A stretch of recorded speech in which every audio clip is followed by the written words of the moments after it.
Pretoria Court hears Esther Lungu's bid to halt repatriation of late Zambian president. The 15th of August 2025, Pretoria, South Africa.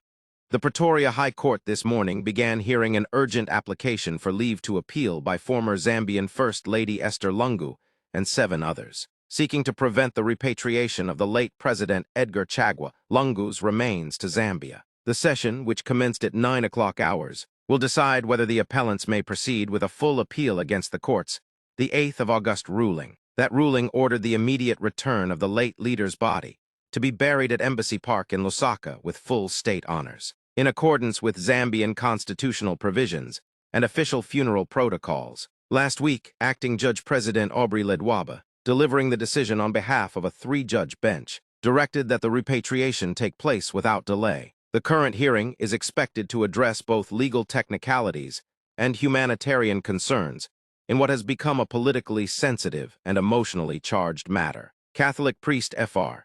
Ignazio Mayunda has publicly appealed to the Lungu family to comply with the court's decision and allow Zambia to collectively mourn its 6th president. Zambia is waiting, he said in a televised message to ZNBC. The people want to pay their last respects to a leader who served them for 7 years. This is a moment for dignity, not division. The remains of the late president are still in South Africa, while Zambian authorities prepare for possible immediate repatriation should the appeal be dismissed. The case has drawn significant public attention across southern Africa, reflecting a wider debate on the intersection of private grief, state protocol, and national unity.